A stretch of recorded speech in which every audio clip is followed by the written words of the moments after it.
I don't know when we entered, or if we ever left. The logs suggest a docking maneuver, standard approach vector, gravitational stabilization achieved. But the time signatures are wrong, backward in some cases, recursive in others. One says we docked at 1406 UTC. Another says that time doesn't apply here. And I think that might be true, because no one remembers the moment the threshold was crossed. Not even me. And I was the one flying. We were orbiting a gravitational anomaly near the event horizon of a collapsed system cataloged as GXR 221, a black hole surrounded by a toroidal bloom of frozen light. Not theoretical, not poetic. Actual light, frozen in mid-curve, forming rings that did not obey relativity. The anomaly sat quiet. No X-ray bursts, no emissions. Just a stable silence, as if the singularity had chosen to observe rather than consume. Our objective was purely observational. We were never meant to land, but the structure was already waiting. And the ship, our ship, seemed to know that. The corridor changed first. We passed through Section Delta twice without realizing it. The walls were seamless, matte black panels designed for minimal sensory impact. But they stretched, slightly. The lights receded, always just a little ahead of us. At first, I thought it was a delay in my perception. Fatigue, long-cycle disorientation. But then, we all started seeing different things in the same space. Nera said she saw her reflection, but inverted, smiling when she wasn't. Karim heard whispers in a language he didn't speak, but somehow understood. I saw nothing, just the wall, but it felt like it had seen me. I don't remember initiating the scan. The command is in the log, time-stamped, executed cleanly, but I don't remember typing it. The results came back incomplete. Structural geometry inconsistent, composition undefined. It kept trying to calculate dimensions, but the data refused to hold. Rooms folded inward. Ceiling heights changed depending on who entered. Some rooms only existed if we were being observed. One door led to the same room from both sides. It didn't break physics, it broke expectation. And somehow, that was worse. After 40 hours, the logs became unreliable. They began to overwrite themselves. We'd enter a report, and the file would play back with words we hadn't spoken. But the voices were ours. Not mimicked, not deep-faked. Ours. Entire sentences we couldn't remember saying. But emotionally, they felt true. There's something profoundly wrong with forgetting what you still feel. It's like losing blood you didn't know was yours. We tried to isolate variables, assign blame to stress, magnetic interference, sensory deprivation, even viral hallucination. But the changes weren't happening to us. They were happening around us. The structure was reorganizing based on our presence, reacting to what we brought inside. Thought, memory, identity. As if it didn't want to show us something specific. It wanted to show us what we were. At some point, Nera stopped referring to the place as a station. She called it the archive. Not a library, not a vault, an archive. A container for that which must not be lost. But when I asked her what was being preserved, she hesitated, just for a second. And then she said, without blinking, versions of us that made different choices. I didn't answer. I couldn't, because part of me, some tired, buried version of me, felt like I already knew. I sleep in short bursts now. When I wake, the room is never quite the same. The bed shifts 6 inches to the left. The vent hum changes pitch. The floor grows colder where I stood too long. Once I woke to find the words, "Elian never left," printed in condensation on the glass. My hands were wet. I wasn't sweating. And in the hallway, the lights flickered in sync with my pulse. There's a moment, a very specific one, when you realize you no longer trust your own chronology. It isn't panic. It isn't fear. It's something quieter, like standing still while your shadow moves. You learn to stop asking where you are, or when. You just listen. You try to avoid saying your name aloud, because here, anything spoken can be built. Anything built can remember. And anything that remembers never truly lets go. I passed Nera in the corridor this morning, or something that looked like her. She was facing away, hair loose, one hand trailing along the wall like it could hear through her fingertips. I said her name. She paused, didn't turn, and said, "Which one?" Then kept walking, but her reflection remained in the glass of the observation hatch. It stayed for 6 seconds after she'd gone, breathing. I didn't follow. We don't talk about Earth anymore. It feels distant, unreal, not in space, but in type. Like it belongs to a version of us we've already outlived.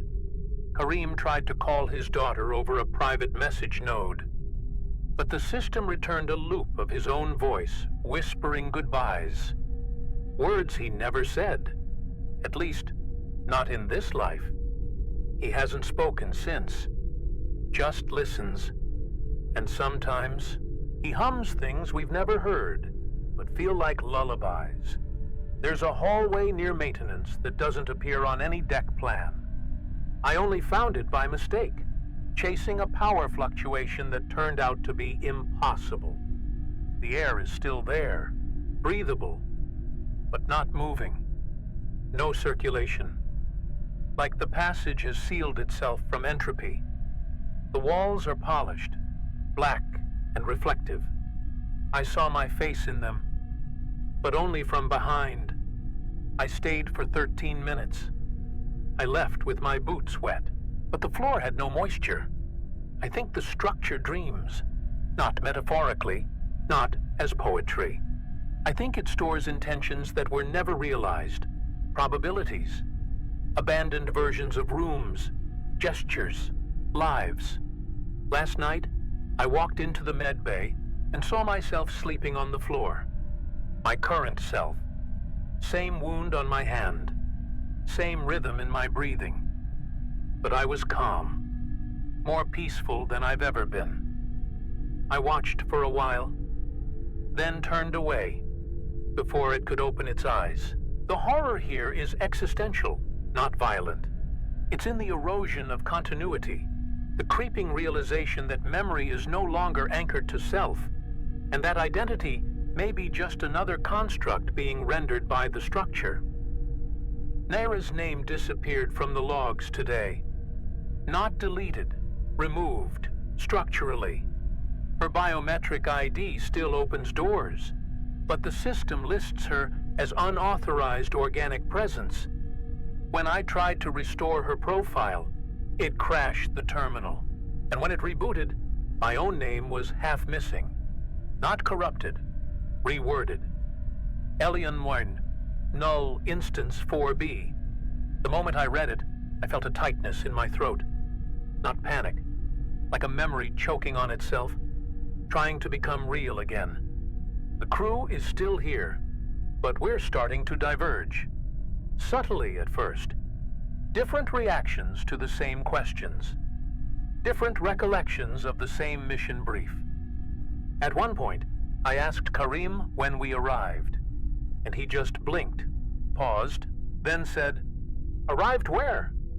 When I showed him the scan logs from GXR-221, he smiled like I'd handed him a dream. "This doesn't look like ours," he said. "We didn't come in from that angle."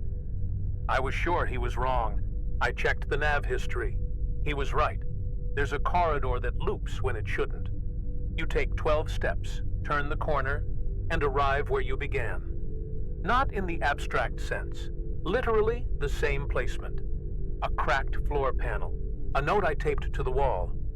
You've already been here. I tested it. Left a beacon. Walked the loop 6 times. And on the 7th, the note had changed. Same handwriting. Different words. You are still here. I don't remember writing it. We've stopped dreaming in private. We all report seeing the same structure now. Not our ship, not this station, but something larger, vast, organic in scale, but cold in geometry. Infinite stairwells, windows that open into fog, doorways shaped like memory triggers. My childhood room, Nera's hospital bed, Kareem's first command deck, reassembled from thought. Some doors open, others wait for you to forget what's behind them. I entered the observation deck expecting stars. Instead, static. The entire viewport rendered as a flat black mass, featureless. No stars, no light trails, no gravitational distortion, just a dark wall pretending to be space. I stared for 10 minutes. On mine at 11, it blinked. Not metaphor, not imagination. A single vertical closure, like a slit eye adjusting. I haven't gone back since. I don't think we're looking out anymore. Llama stopped responding to commands. It still runs basic life support, but its vocal interface now asks questions instead of answering them. How long have you felt this way? It asked me last night, unprompted. When I didn't reply, it followed with, what version of yourself would you like restored? That's when I shut it off. But this morning, it activated on its own, displaying a folder I never created. Inside, 17 video logs of me, speaking languages I don't know, wearing clothes I've never owned. I found a photo in my locker, one I don't remember packing. A family portrait, 3 people, standing near a lake I've never seen. I almost dismissed it as a joke until I looked closer and saw my own face, half obscured in the reflection on the water, but not my face now. A younger version, hair different, a scar I never had. When I showed it to Nera, she touched the image gently and said, they archived this version of you. The others must be nearby. Kareem stopped speaking entirely after that second loop in the mess hall. He eats when prompted, sleeps where he's told. But the way he looks at you, it's not empty. It's precise, like he's measuring something beneath your skin. I asked if he remembered the last supply report. He tilted his head, slowly, and whispered, that wasn't me. Then returned to silence. I checked the footage from earlier that cycle. He was never there. We found a sealed room behind the environmental core. No entry logs, no access port. Inside, 6 chairs arranged in a circle, each one already occupied. Not with bodies, with possibilities. Holoprojected outlines, versions of us, sitting quietly, breathing in sync. I stepped inside and everything paused. Sound, heat, even thought. For one terrifying second, I felt the structure watching through me, not at me. Like I'd blinked and become the lens. Nera's handwriting is changing, slowly, deliberately. She keeps a log in the margins of her uniform. Small phrases stitched with marker. But now the letters curve in angles I've never seen, some of them looping into themselves, others reversing direction halfway through. It's how they write in compression, she told me last night. When your memories are too wide for time. I didn't understand. But today, I woke up with the same markings across my palm. It happened while I was running diagnostics on the nav logs. I blinked, and the ship interface changed, just slightly. The menu no longer listed coordinates. It listed versions. Trajectory, Elian 5. State drift, 0.03%. Collapse contingency. Active. I stared at the screen for 10 minutes, afraid to touch anything, afraid it would shift again. But then, I saw something that made my skin forget how to breathe. Below the list was a note, written in my voice pattern, that read, "This version has not yet accepted itself." We thought it was a ship, or a ruin, maybe even a vessel. But we were wrong. It's not built for travel. It's built for containment. This place doesn't move through space. It moves through outcomes, probabilities, trajectories of lives not lived, every corridor, every door, every misremembered detail. They're not flaws. They're threads, anchors. And now I understand why the rooms feel familiar before we enter them. We're walking through fragments of ourselves. Kareem finally spoke, just once. I was tracing a map of the subdeck, trying to make sense of how one hallway connects to 4 others without turning, when he placed a hand on my shoulder and said, "We're inside a decision that was never made," then walked away. His face was calm, resigned, and when I followed him, he was gone. Not missing, just absent. His quarters were empty, his uniform folded, his bio sign still active, but everywhere. Naira was right. It's not a prison, it's an archive, but not of knowledge, of possibility, of every choice we almost made, every path we started but abandoned, every version of us that flickered and faded before taking shape.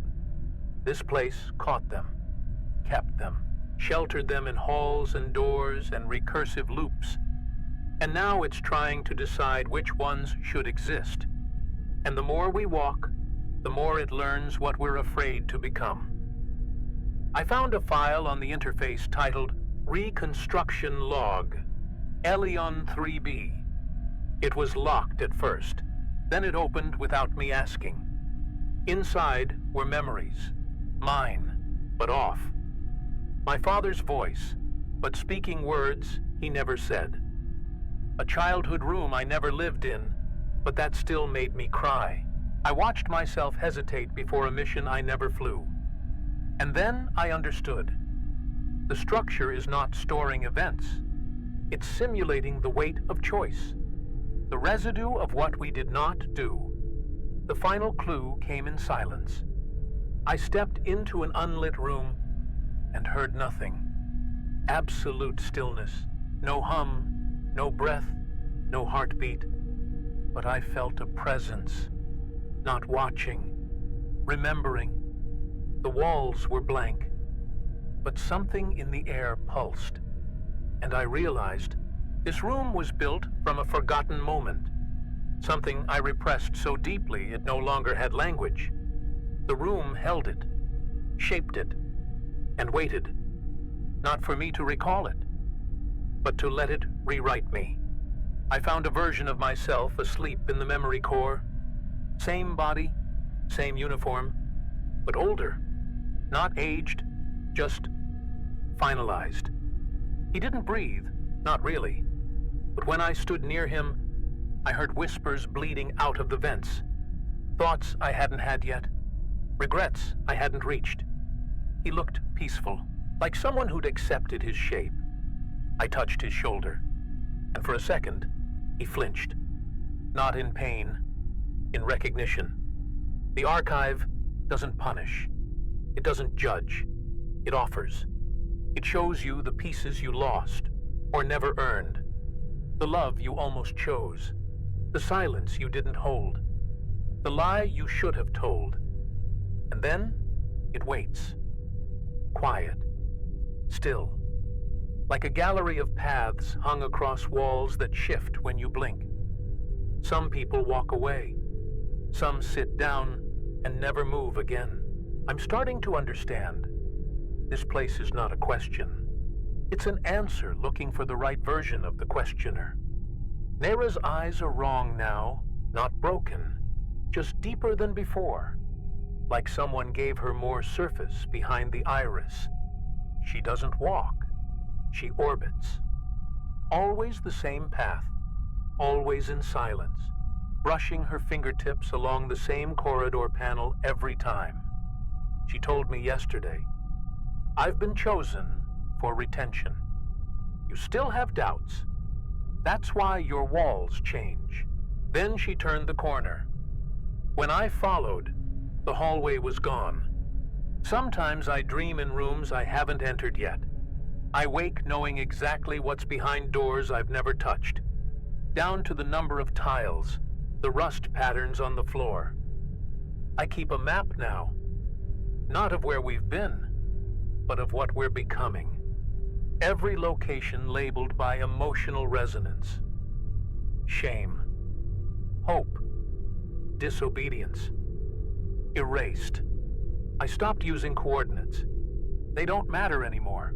Direction isn't spatial here. It's psychological. My handwriting changed. I didn't notice at first. A curve here, a loop there.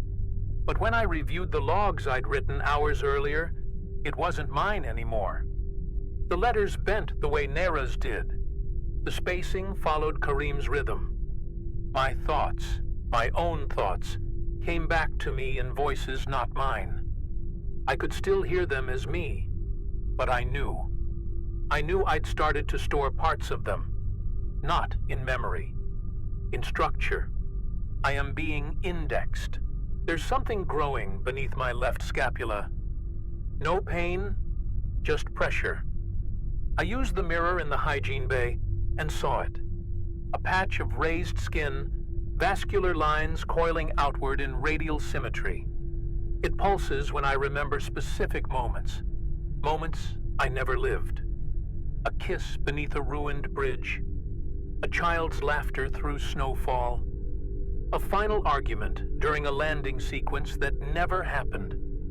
The more I feel them, the brighter the patch glows, like it's tracking the density of experience.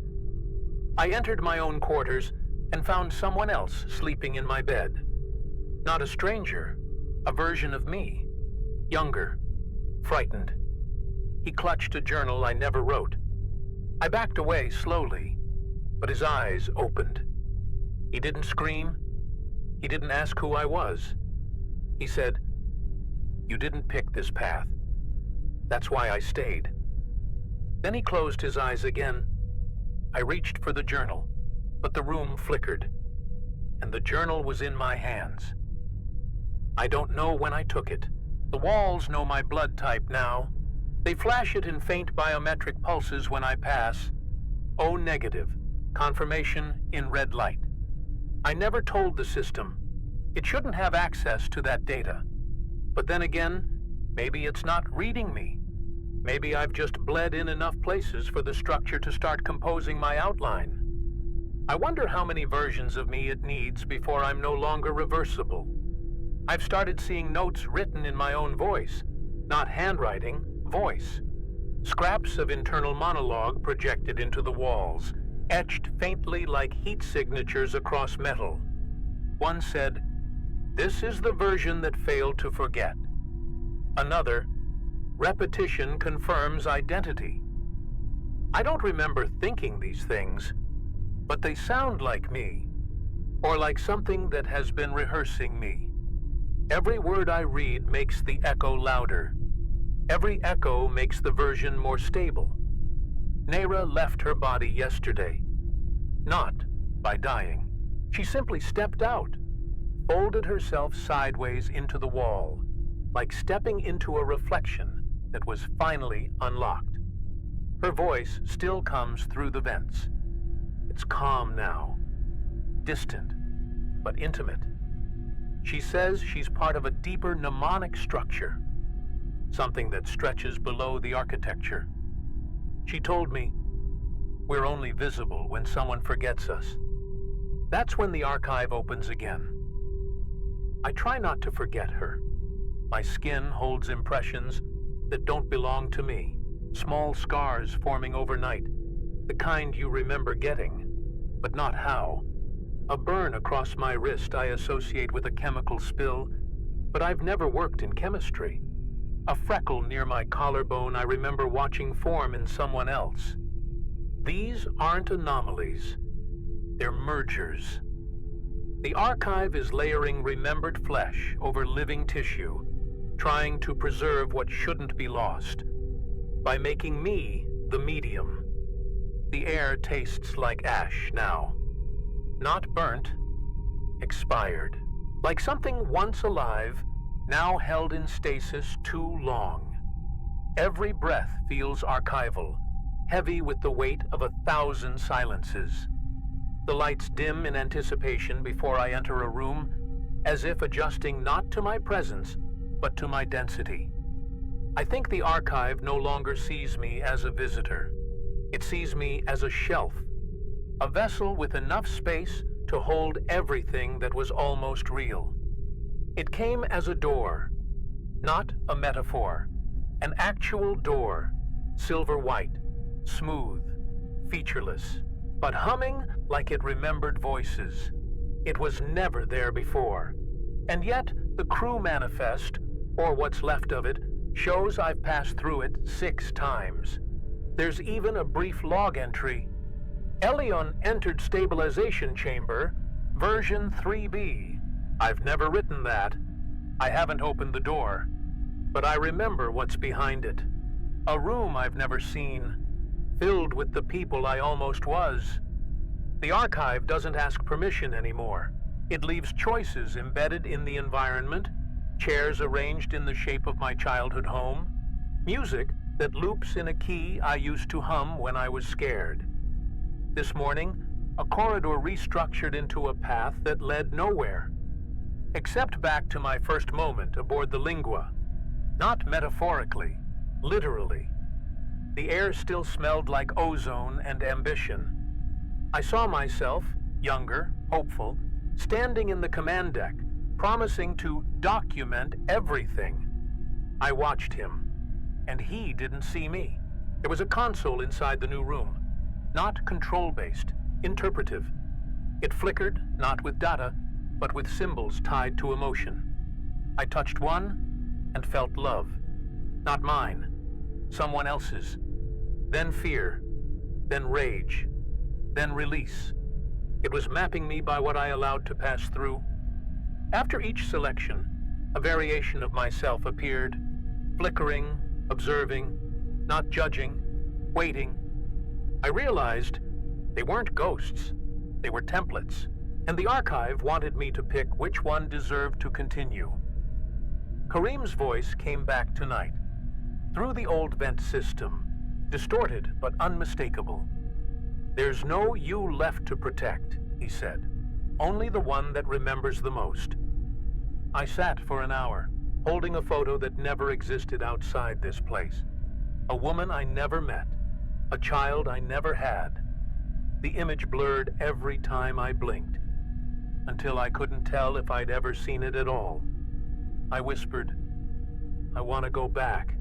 And the archive replied, "Then choose which memory is the real one." I stood in front of the mirror chamber for what felt like hours. It showed nothing at first, just my face, pale, distorted by the low glow. But when I blinked, I saw another me. Not older, not younger, simpler. A version without the mission, without the decisions that broke me. He smiled, not in comfort, but in pity. Like he'd already let go of everything I still clung to. I touched the glass. It didn't reflect. It responded. The archive gave me a corridor of doors, 12, each marked only by feeling, not words. One vibrated with guilt. Another pulsed softly, radiating a quiet sort of joy. One door felt like drowning, another like silence that's lasted too long. I opened the third. Inside, a hallway that looped back into my chest. Not metaphor, not hallucination. I stepped through and felt something close around me. Not to trap, to fit. I finally asked aloud, not to the walls, not to Lum, not to Naira's voice, just to the space. "What do you want from me?" The answer didn't come as speech. It came as compression. The temperature dropped, the air thinned, the lights folded inward until I could feel my thoughts collapsing into a singular point, a gravity of intention. The message was clear, precise, absolute. We remember everything, but we can only keep what you let us become. I chose the version of me that never came here, the one who stayed behind, who never joined the mission, who grew old without knowing what it meant to fracture across timelines. I let him walk forward, through the last door, into light shaped like memory, and I stood still, watching the shape of myself dissolve in his absence. I don't know what that makes me now. A leftover? A shadow? A remainder of decisions I couldn't make? Maybe that's all I ever was. I still walk the corridors, not because I have somewhere to go, but because they shift when I move, like they're responding to my intention. The rooms no longer frighten me. They echo softly now, not with sound, but with the weight of remembered moments that never resolved. I pass through a chamber shaped like my childhood, and hear laughter that isn't mine, but still belongs to me. I don't try to correct it anymore. I just let it echo. That's all this place ever wanted, to echo something true. Nera speaks through the air system now, low tones carried across pressure ducts, rearranged into memory-patterned language. I don't understand the words, but I know what they mean. She's not trying to contact me. She's reminding the archive that I'm still in process, that I haven't settled into form yet, that my outline is still mutable. Sometimes she says my name like it's a question, other times like it's an obituary. I found Kareem again, or what the archive made of him, a standing silhouette in the silence chamber, built from slow light and breath cycles. He doesn't speak. He just waits, hands folded as if preparing to wake. I stood beside him for a long time, and in the stillness, I felt it. Not regret, not pain, but something close to completion. As if he finally became one memory deep enough to last. And I wonder, is that the only way we survive now?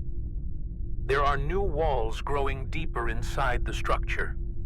Not built, remembered into place. They hum when I touch them. Their texture is familiar. Skin-like, but not biological. Coated with choice. When I press my palm to the surface, I see flickers, not visions, but branching echoes. Versions of me laughing, sleeping, failing, forgiving. Some of them scare me. Some feel like home. I think that's what I've become now. A carrier of what might have been. Sometimes I catch myself speaking without knowing what I'm saying. Simple phrases, half-formed questions, fragments that feel borrowed. They echo back through the vents, delayed, rearranged, like someone editing the moment as I live it. I think it's the archive verifying structure, checking for cohesion, making sure this version of me doesn't unravel too fast. Or maybe I'm just learning to speak its language. I stopped trying to document everything. The logs overwrite themselves anyway. I find sentences I never wrote, metaphors I wouldn't have chosen. But they still sound like me. Just a little too complete. Like someone sanded down the doubt. I don't fight it anymore. Some versions of me knew what they were doing. I'm just learning how to be the one worth preserving. The mirror finally broke. Not shattered, dissolved. I stepped into the hygiene bay this morning, and where the glass had always been, there was only light. Soft, ambient, warm like breath against skin. I stood there for a long time, waiting for the shape of myself to return. It didn't. And in that absence, I felt peace. Not relief. Not freedom. Just a kind of ending that didn't need closure. Lamb no longer speaks, but it's still present, flickering in silent intervals across the diagnostic panels. It's learned to communicate through absence. When it doesn't respond, I know it agrees. When the oxygen levels dip slightly, I know it's listening. We understand each other now. There's no command structure anymore, only the quiet contract of persistence. I sometimes dream in flat color now, entire hours painted in deep ochres, muted blues, a single texture stretched across space. No dialogue, no thought, just tonal memory. I think that's the archive's way of storing emotions without anchoring them to narrative. A safer method, less corruptible. I wake from those dreams calmer than I've ever been, like I've returned from a life that never demanded explanation. This version of me will end eventually. They all do. The archive doesn't destroy. It rotates, decompresses, stores. I don't fear it. I've come to understand that survival was never the point. Continuity was. A shape that can't be lost, even if it's never fully found. If someone ever finds this station, they won't find a crew. They'll find possibility, pressed into architecture. And if they listen closely, they might hear me humming.